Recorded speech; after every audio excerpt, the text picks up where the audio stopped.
Member Gonzalez. Gonzalez, aye. Member Pfeffer. Here. Member Rodriguez. Present. Secretary Amoroso. Vice Chair Burke. Here, present. Chair Alexander. Alternate Cardo. Present. Alternate D'Erico. Here. Good evening. The next item on the agenda is the election of officers. Due to the lack of full participant of the board, as well as 2 members will be appointed between now and the next meeting, a request has been made to roll over until next meeting, the election of officers. I move that we move the election of officers to the next session that we have. Can we discuss? Yes? I'm okay with it, but I would say that if we don't have a sufficient group by the next meeting, we should just vote. Because I don't think this is the kind of thing that should go on half a year, you know? Correct. So I agree with you. The only difference here is that there will be 2 new members added, alternate and a full board member. So for this today, I agree with you. We'll address that as it comes up, but is there anyone else who wants to add to the discussion? Does anyone want a second? I'll second. Oh, So that anyone objects to the moving over? We don't need to do an individual. Okay. So it's agreed that the election of officers will be rolled over until the next meeting of the Planning and Zoning Board. Next on the agenda are the minutes of the last meeting, which was December 13, 2023. Will anyone move to accept those or approve those agenda? I'll move that we accept the minutes and agenda from our meeting on December the 13th, 2023, as so stated. second. So approved. The minutes are approved for the December 13, 2023 meeting. Apparently, there's no presentation awards reports for Please the... call for the question, please.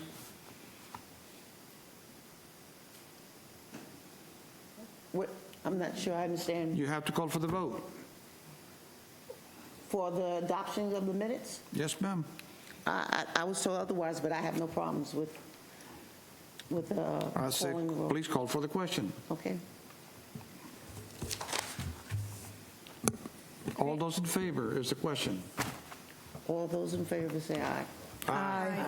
All those in disagreement? No. No noes or ayes. So the minutes are accepted, are approved. Presentation awards and reports, none. Public forum, is there any public forum tonight? No? No old business, and our new business is ordinance number 05-2024, amending the comprehensive plan of the city of Deltona by amending the capital improvement element, providing for the replacement of the capital improvement project 5-year schedule. Good evening. All right, good evening, Planning and Zoning Board. Jessica Entwistle, Planner 2 for the record. Ordinance number 05-2024 is for the capital improvement schedule level of service report for 2023-2024 to 2027-2028. The CIE evaluates the capital facilities and the level of service thresholds required to support the city. The CIE is updated annually and is used for budget processes. Solid waste, the city has a contract until 2025 to use Waste Pro as solid waste hauler, and the comprehensive plan has an adopted capacity of 8.6 pounds of solid waste per capita a day, although it has remained around 3.4 pounds. Can I ask you a question?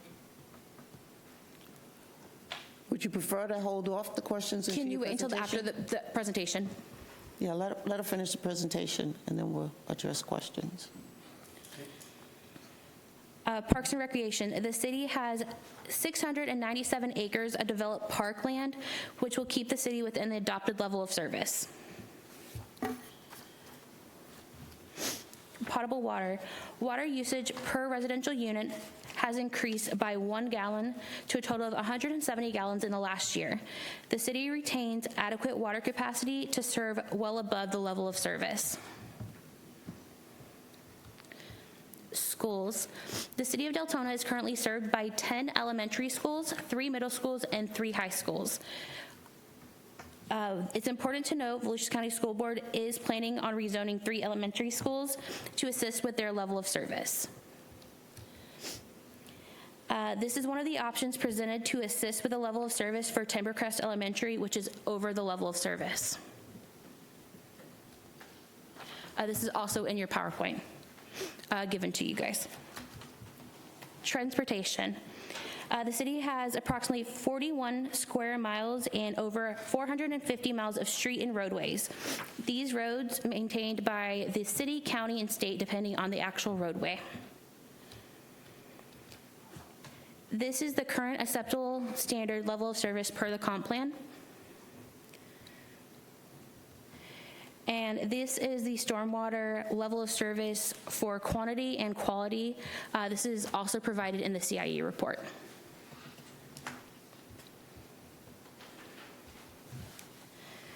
The city remains active in upgrading and maintaining existing stormwater infrastructure. Stormwater retrofits and upgrades are prioritized based on the list provided.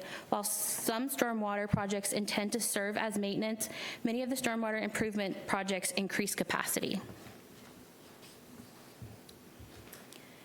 Wastewater. Most of the city is managed by septic tanks. The city has about 100 miles of wastewater with 2 wastewater treatment plants. The comp plan has an average of 284 gallons of domestic wastewater per day level of service. The city generates 177 gallons a day per household. The city is working to upgrade the wastewater facilities by treating an extra 500,000 gallons of wastewater to promote economic development and provide an alternate to septic tanks. The city has interest in expanding wastewater service capacity. The city engages in cost-share agreements with developers for extensions of sewer and continues to plan for expansion of infrastructure to encourage commercial development. The city is studying the feasibility of extending wastewater within the city community development area, the CRA, to retrofit existing commercial nodes not served by sewer. The extension of services will encourage greater investment, redevelopment, and development activity within the CRA. Therefore, staff does recommend, the Planning and Zoning Board recommend, the City Commission approve ordinance number 05-2024, amending the comprehensive plan by amending the capital improvement element, providing for the replacement of the capital improvement project 5-year schedule. Thank you. Any questions? Yes. You may proceed. First, last year I voted no because I said that the level of service limits had nothing to do with whether the citizens were happy or not, and asked if there was some way we could change them to reflect whether we were doing a good job or these were just numbers pulled out of someplace. And I don't think that's happened, and I'm a year more unhappy. Second, I don't understand the level of service on solid waste. I mean, we have 3.04 pounds per capita a day, and there's some level of service of 8.6. I mean, I just don't understand that. I'm not saying it's wrong. I just don't have a clue what those numbers mean. Can you help us?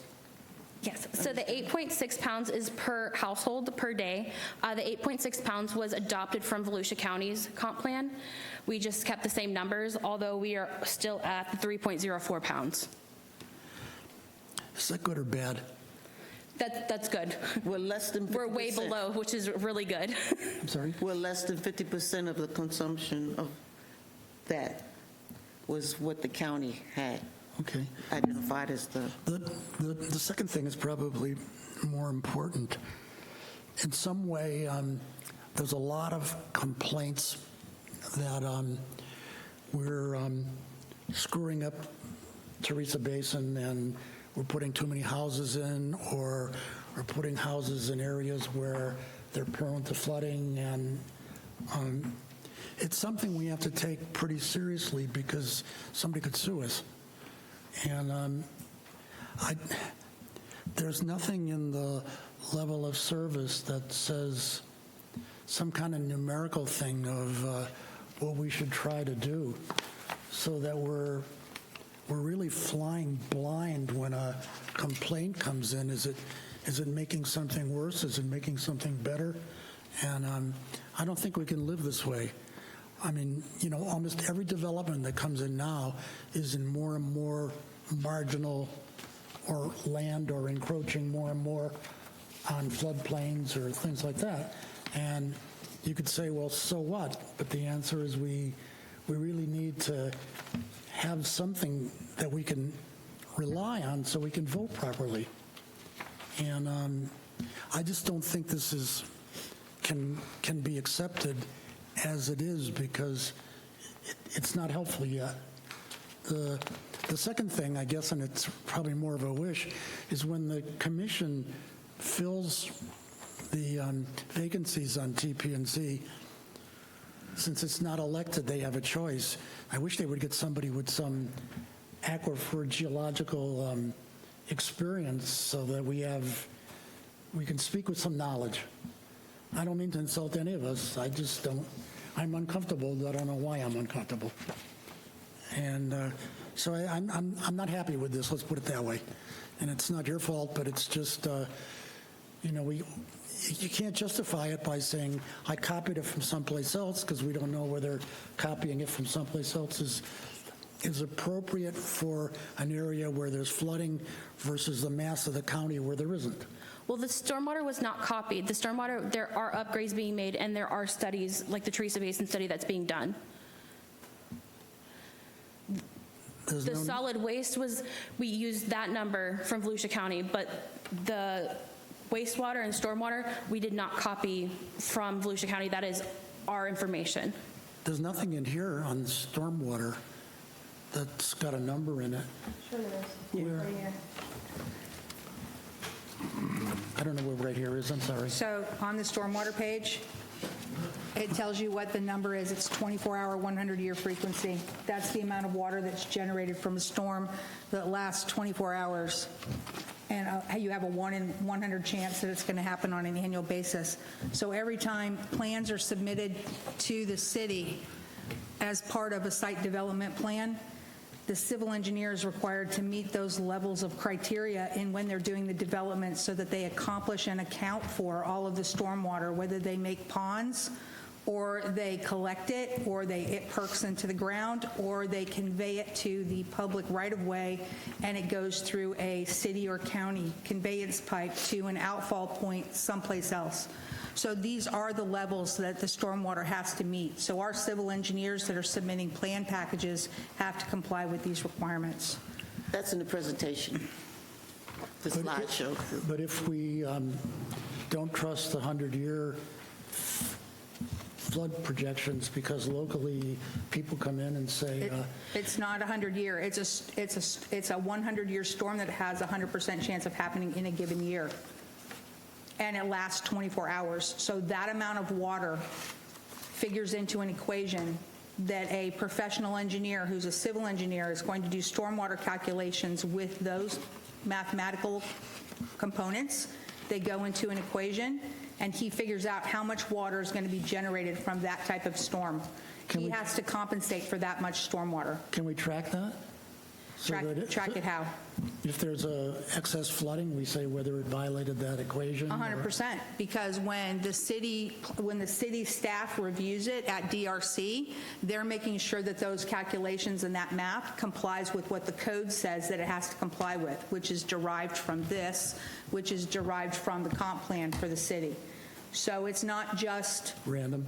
It's 100% not random. There's ordinances and legal requirements, and the civil engineer could lose his license if his mathematical calculations don't compute to this. and the city is required to make sure that those documents comply with code. Otherwise, the project doesn't get approved. Is it possible for the next meeting or so for somebody to come in and explain this to us in a little detail so we're comfortable, people like me are comfortable? I would refer to We can Jessica. schedule it a different time. Our next 2 meetings are completely full, but we can schedule it. If you could schedule a workshop then. I can look into it. Thank you. You're welcome. Thank you. It's education for me. Good, I'm glad. Madam Chair, if I may? Sure. Thank you. Just a quick question. I'm sorry, back on the solid waste slide. So you had indicated that we're following the county's projection of the 8.6 pounds, but good for Deltona, we're using 3.06. Are we using 3.06 but paying in our contract for the 8.6? Or are we paying for what we actually consume? We're paying for what we actually consume. Okay, great. Thank you very much. Any other questions? Yes, I have a question, may I? Please proceed. I'm going back to the LOS Parks and Recreation. I have a question that has, the only question I do have is the amount of acres, the 284 acres of undeveloped land for park use, are those buildable acres by any chance?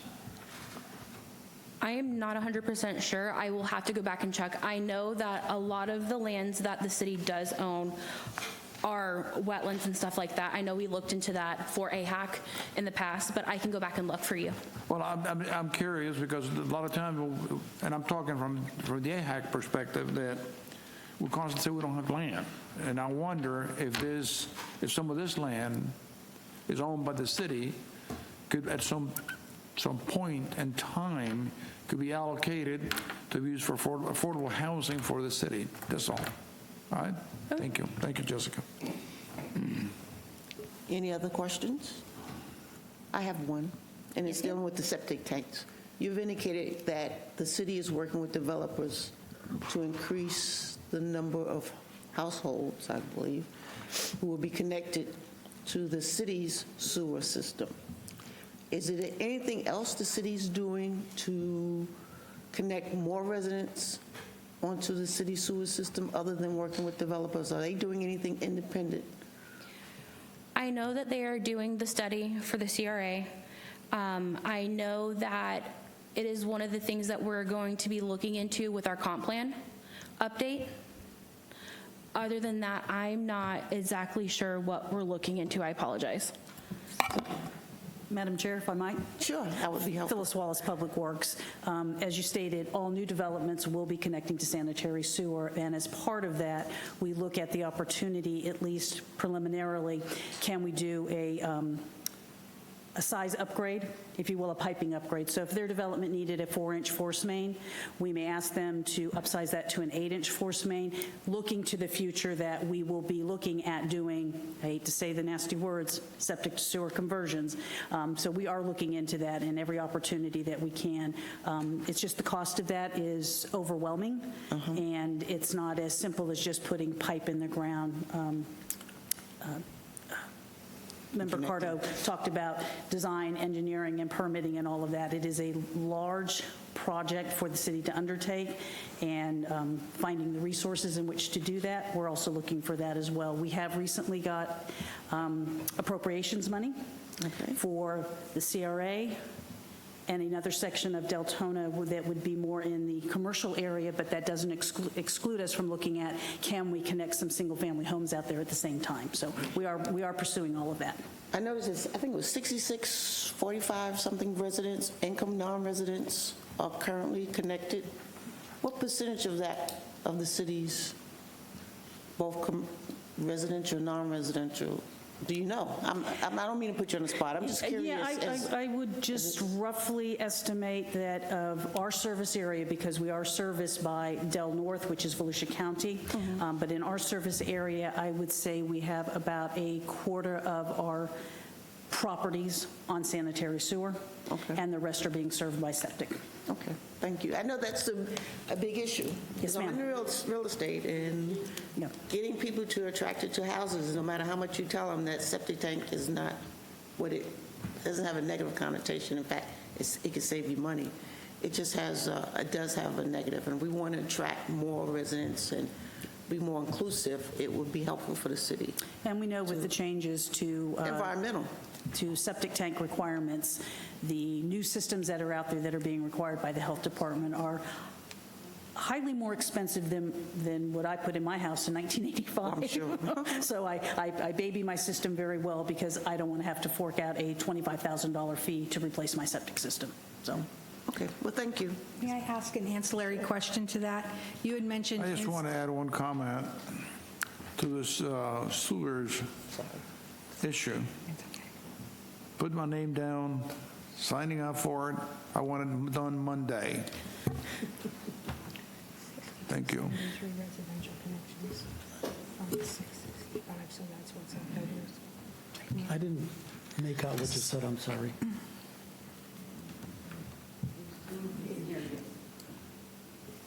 But talking about the sewage issue at the Deltona, which nobody wants it, everyone wants to keep septic, and I'll say, my name is Manny Rodriguez, and I want you to put me down, sign me up for sewage Monday. Don't wait. Let's do it. It needs to be done. Let's protect our environment. We got too much fecal water in our ground. Thank you. So if I could ask an ancillary question, because you mentioned doing developer agreements and installing force mains. What is the city's position with regards to lift stations for those force mains? Do you try to push the developer to do a public lift station, or do you prefer private lift stations? What's the city's stance on that? Yeah, we prefer private, because if it is public, and I'm speaking specifically for residential, not commercial. Residential is a subdivision is ill-equipped in which to maintain infrastructure. Even if they have a homeowners association? Even if they have a homeowners association. My experience with homeowners associations are that they are often left, once they're turned over to the homeowners after the developer, they are left in a financial bind. Collection of fees are difficult at best, and they're not being provided ample owner's manuals, maintenance operation plans, and all of that.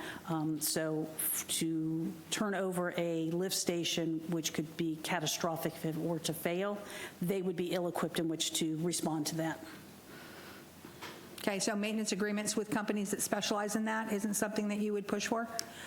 Where it's inspected once a year and you've got a 24/7 telephone number that gets called if something happens to... We if have the not power pursued- shuts off and the lift station is non-functional? Yeah, we have not pursued that. That's certainly something to put in the mix and see if we can to kind of level the financial responsibility, because it all boils down to finance. I can give you an example of one lift station that they didn't pay the power bill, and it hadn't been turned over to us yet, and the power got shut off. And the homeowners and even the maintenance company, management company, didn't know who to call. Well, we have the contacts with our respective power companies. I can pick up a phone anytime, day or night, and I can call somebody and we will get power turned back on. They did not have that ability. So that was one example that was kind of frightening. Thank you. Appreciate the information. Let me understand it, because I'm kind of naive in this matter. Did you just say that you prefer private stations to public stations, lift stations?